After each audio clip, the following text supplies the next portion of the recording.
Bismillahir Rahmanir Rahim. Alhamdulillahi Rabbil Alameen. Wassalatu wassalamu ala Sayyidina Muhammad wa ala alihi wa sahbihi ajma'in.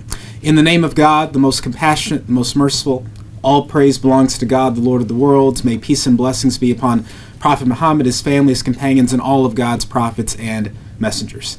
Good morning. Assalamu alaikum. My name is Edward Ahmed Mitchell. I'm the Deputy Director of the Council on American Islamic Relations, our nation's largest Muslim civil rights and advocacy organization.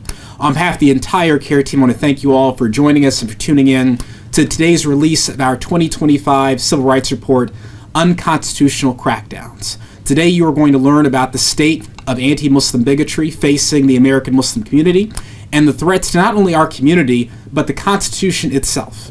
And as you all know, the timing is remarkable because just a few days ago, a Columbia University graduate and lawful permanent resident of this country, Mahmoud Khalil, was arrested by ICE without any basis and thrown into a black hole in some ICE jail in Louisiana. This attack on him, this unconstitutional targeting of Mahmoud Khalil, is the consequence and the culmination of the abuses that have occurred over the past year, which you are going to hear about as our speakers discuss the findings of today's report, Unconstitutional Crackdowns. This madness must end, not only because of the harm it's doing to the American Muslim community, to advocates for Palestinian human rights, but because of the harm it is doing to our nation and to the Constitution of the United States. With that in mind, I want to first start by welcoming our National Executive Director, Brother Nihad Awad, to share some remarks with you today. Nihad.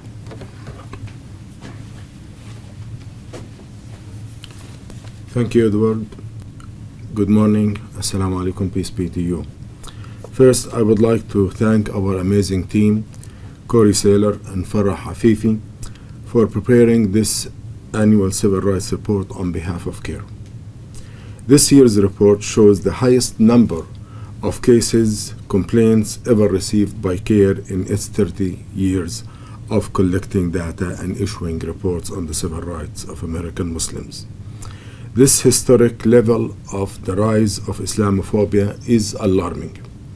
The 8,658 cases is a record number that we recognize as a danger to our civil rights and to the well-being of American Muslims. This number, 8,658, is not just about a number. It is about individuals, families, people of different ages and backgrounds who have dreams and hopes. However, all of them suffered injustice because of their opinions, expressing them in the workplace and in other places, mainly about the issue of the genocide in Gaza and the crackdown on liberation in the West Bank. So let me address this issue. I stand here today to address a pressing issue that strikes at the very heart of our democracy, the unconstitutional crackdown on free speech in the United States. This fundamental right, enshrined in the First Amendment of our Constitution, is under threat, particularly for those who dare to protest against the Israeli genocide and war crimes in Gaza and in the West Bank, and also protesting our government's unconditional support of that genocide. The First Amendment guarantees that Congress shall make no law abridging the freedom of speech or of the press or the right of the people peaceably to assemble and to petition the government for a redress of grievances. This cornerstone of our democracy has protected the voices of dissent, the cries for justice, and the calls for change throughout our nation's history. From the civil rights movement to the anti-war protests to opposing South African apartheid regime, Americans have exercised their right to free speech, to challenge injustices, and advocate for a better world. It is this very right that allows us to hold our leaders accountable and to ensure that our government remains of the people, by the people, and for the people. However, today we face a troubling reality. Recent measures have been taken to suppress protests, particularly those addressing the Israeli genocide in Gaza. These measures include arrests, surveillance, and intimidation tactics aimed at silencing voices that speak against injustices.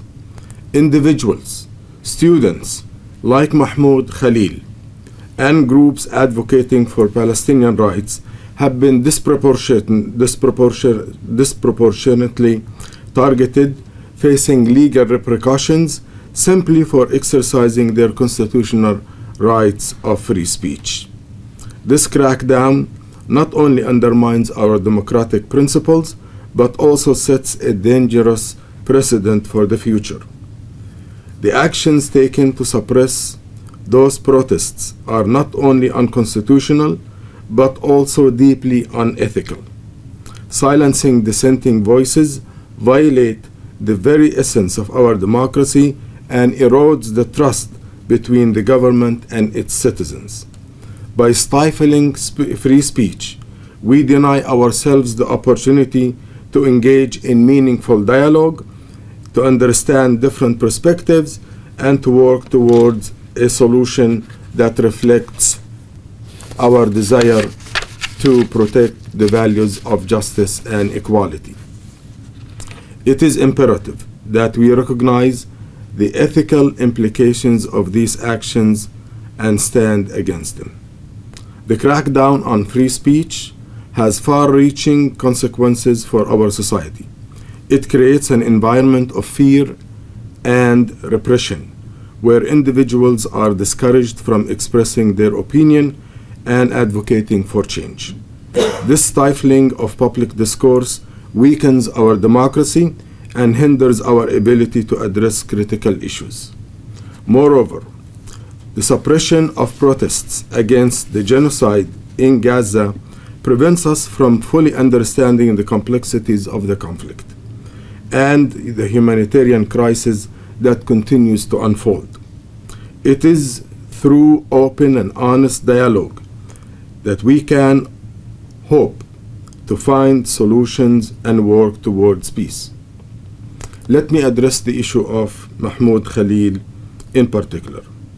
We condemn the Trump administration's action against Mr. Khalil, who has not violated a single law in the United States.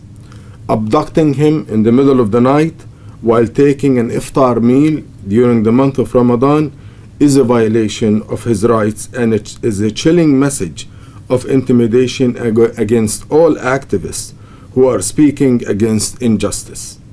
Stop terrorizing Mr. Khalil and his 8-month pregnant wife. Release him immediately and unconditionally. Mahmoud Khalil is a political prisoner whose freedom has been violated by the Trump administration. And I really wonder if Mr. President Trump, if he understands the First Amendment of the United States Constitution. We applaud the federal judge, Jesse Furman, for blocking the Trump administration from deporting Mr. Khalil. I call on all of us to stand up right and fight for free speech for all Americans. For if we fight for this right, we preserve what America means to itself and to the world, a free and democratic country that sets itself apart from other societies and other countries where dissenting views are not punished but are valued and protected. In conclusion, free speech in America is a holy and important value that keeps the foundation of our democracy intact. Any attack on free speech for one individual is a threat to all freedoms of all people in this country and around the world. Thank you.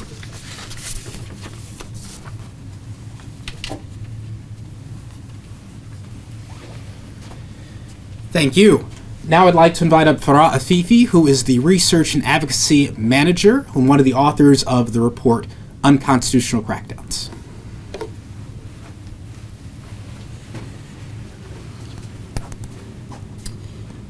Thank you, Edward, and thank you everybody for being here. My name is Farah Afifi. I am the Research and Advocacy Manager at the Council on American Islamic Relations, and I'm also the co-author of our newest 2025 Civil Rights Report, Unconstitutional Crackdowns. Today, I'd like to take you all through some of the key findings and recommendations from the report, as well as answer any questions that you all might have. The first thing I would like to show you all today is a graph of the total number of complaints that CAIR receives on a year-by-year basis. Now, as you can see, in general, the number of complaints we receive increases over time, with one very important dip in 2022. That was the first time that our offices saw a decline in the number of cases reported to CAIR offices. That decline did not last for very long, however, as in 2023, we had reported 8,061 complaints, which at the time was the highest number of complaints reported to CAIR offices across the country. In 2024, the state of American Muslim civil liberties has only gotten worse. We noted a 7% increase in the number of complaints we received, making 2024 now the highest reported year on record in our organization's 30-year history. That number is 8,658 complaints. The highest reported category was employment discrimination at 1,329 complaints. I'm going to speak about this in more detail in just a moment, but it is important to note here that this is the first time in our organization's history that employment discrimination is the highest reported category to CAIR offices. Immigration and asylum cases continue to be among the highest reported complaints as immigrants and asylees face discrimination in the government's immigration processes. Education discrimination also continues to be among the highest reported complaints, and I will speak about this more in just a moment as well. But it is worthwhile to note that this reflects what we have seen not only in late 2023, but throughout 2024, which is that students have been targeted not only by peers, not only by external individuals and organizations, but by their very universities and school systems because they are speaking out in support of Palestinian rights and against the genocide in the Gaza Strip. The last thing I would like to note on this slide is that for the second year in a row, hate crimes and hate incidents continue to be among CAIR's highest reported categories. This means that every day, Muslims, Arabs, Palestinians, as well as Islamic religious and cultural institutions are targets of incidents of discrimination and hate. The next thing I would like to show you all is a breakdown of the total number of complaints we received on a month-by-month basis. As you'll see in the graph, in general, the number of complaints we received in early 2024 increased and reached a record high in May 2024. As we know, in mid-April 2024, there was the establishment of the first student-led anti-genocide encampment, or sit-in, at Columbia University.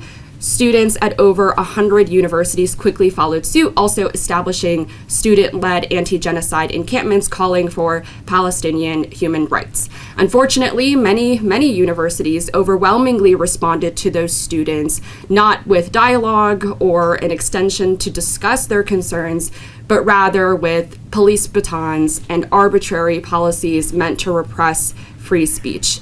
We believe that we see the impact of those actions very clearly reflected here in the data.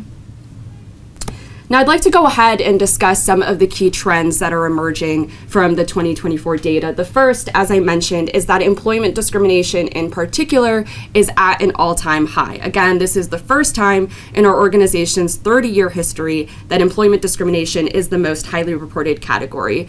Previously, last year, we reported that there was a 113% increase over the previous year in employment discrimination cases. In 2024, that number has only gotten worse. We have seen an 11% increase over the previous year in the number of employment discrimination cases reported to CAIR offices. This reflects what we have seen throughout 2024, which is really an industry-wide crackdown on employees, particularly Muslim, Palestinian, Arab, and other employees who are expressing anti-genocide views. In particular, we have noted that employers who have sought to produce inclusive work cultures for all employees have refused to extend those same inclusive work cultures to Muslim, Palestinian, Arab, and other employees who seek to share identity-related speech at work. The second key trend that I'd like to note is that there is still a persistent increase in the number of education-related complaints that we are seeing. So again, last year we reported a 219% increase in the number of education-related complaints we receive. And by education-related, what I mean is both incidents of bullying and education discrimination at the K through 12 and at the level of higher education. In 2024, that number has also only gotten worse. We saw a 24% increase in the number of education-related complaints reported to our offices.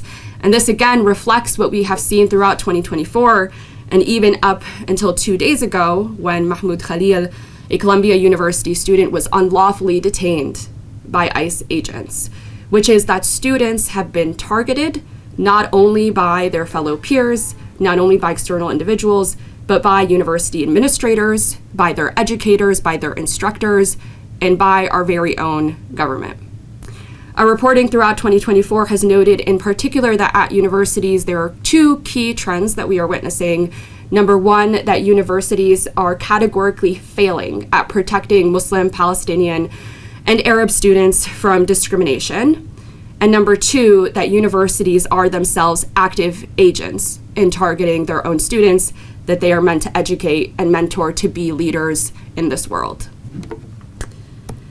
One key and new trend that I'd like to highlight from the 2024 data is that we have seen a rapid increase in the number of law enforcement encounters that have been reported to our offices. So in 2023, we reported 295 complaints of law enforcement encounters. That number rose by 71.5% to 506 complaints of law enforcement encounters. It is also worthwhile to note here that 150 of those complaints, nearly a third, were reported in 1 month alone, which is May 2024.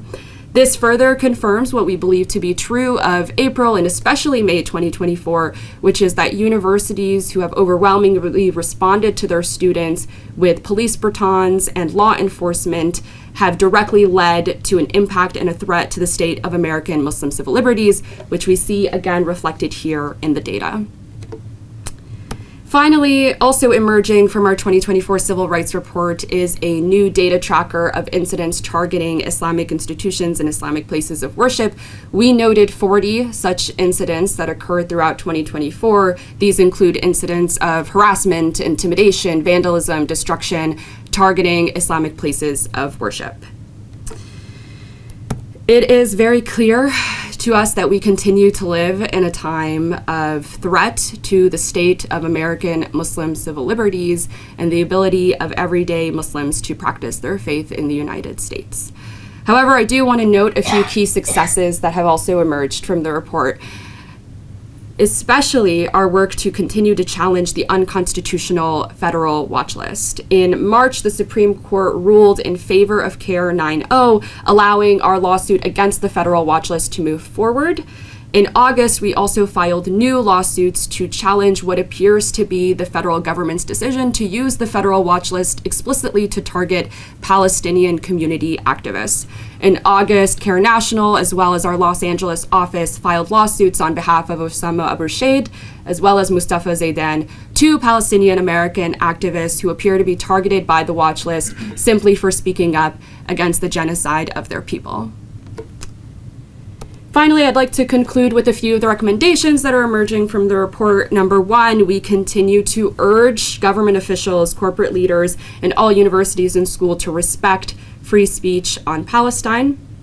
Number two, we push for the Trump administration to suspend dissemination of the FBI's watch list, which the Biden administration failed to do. Number three, we urge Congress to enhance anti-doxing laws. We have seen doxing impact students, employees, and many other individuals across the country who are seeking to share peaceful speech in support of Palestinian rights. And lastly, we urge the U.S. to tie police funding to hate crime data submission so that we may better understand the challenges facing the American Muslim community. And with that, I'd like to conclude my presentation, and I would like to invite Corey Saylor, the Research and Advocacy Director, to speak on the new report as well. Good morning. I'm Corey Saylor. I'm the Research and Advocacy Director with CAIR. I am also one of the co-authors on this new report. We appreciate you all giving us some time out of your days. If you want to sum this report up, we face hard times. At CAIR, for us, facing hard times means resilience. And resilience is not surviving hard times, it's thriving in hard times. The American tradition of targeting politically disfavored communities is alive and well. This report shows us that. President Biden gave us genocide and a wave of Islamophobia. President Trump, in his first term, gave us the Muslim ban, and we're expecting another one soon. President Obama gave us countering violent extremism programs. President Bush gave us widespread surveillance of our mosques. The Bill of Rights is bigger than all of them. We know that ducking for cover and appeasement are not viable strategies. The American tradition of protest, women engaged in protest won the vote. Workers engaged in protest ended child labor, gave us the 5-day work week. Students engaged in protest and helped America end its support for white supremacist apartheid South Africa. So we have to continue to engage in this American tradition. So what are we going to do? First of all, let me start. I said surviving is not enough. Thriving is enough. One example from CAIR. If you go back 15 years ago, we were just starting to hire attorneys for staff, and we were mostly hiring people straight out of college. Today, we have dozens of attorneys on staff, and we have some of the nation's foremost experts on the federal watch list and the Religious Freedom Restoration Act on staff. One of those attorneys won a 9-0 win in front of the Supreme Court last year. So we are going to keep defending the Bill of Rights through the lens of our community, using legal means and other traditional advocacy tactics as taught to us by others like the civil rights movement that ended Jim Crow. We have already started a campaign to call out university administrators who, instead of educating their students, are turning on them. The Unhostile Campus campaign is already showing results, both in the K through 12 level and at the university level. So we're going to continue litigating and traditional advocacy.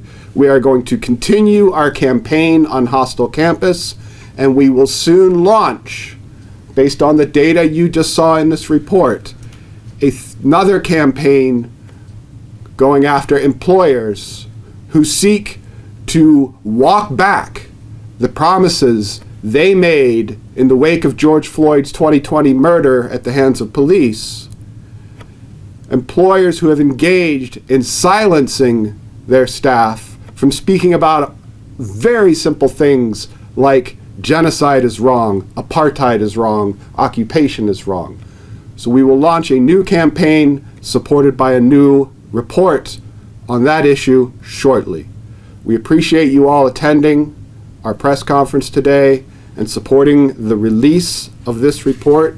It is not without our community that this report gets written, because they so generously fund us, and we appreciate the interest of the media and the public at large in the experience of the American Muslim community, because the law over the last few years has shown where we go, so do your rights.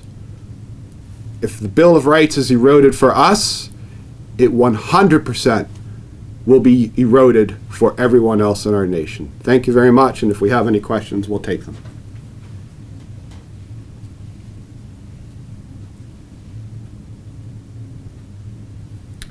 And with that, our staff is available for one-on-ones after this event, and we thank everybody for giving us time out of your day and watching this. You can go to Islamophobia.org if you'd like to download the report and read it. Thank you.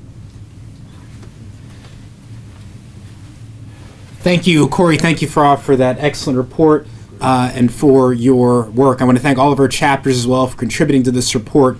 CAIR has a presence in over half the country with our chapters and satellite offices, and then our national office handles any state where there is not a CAIR office. And so when you see these numbers, this is from across America. We want to encourage our community to support this work during Ramadan especially. We are counting on you so we can increase our capacity to handle these complaints that we're getting, hire more attorneys. So we encourage our community and our neighbors to support the work of CAIR by going to cair.com, CAIR.com. Thank you all so much. Have a great day, inshallah. Assalamu alaikum.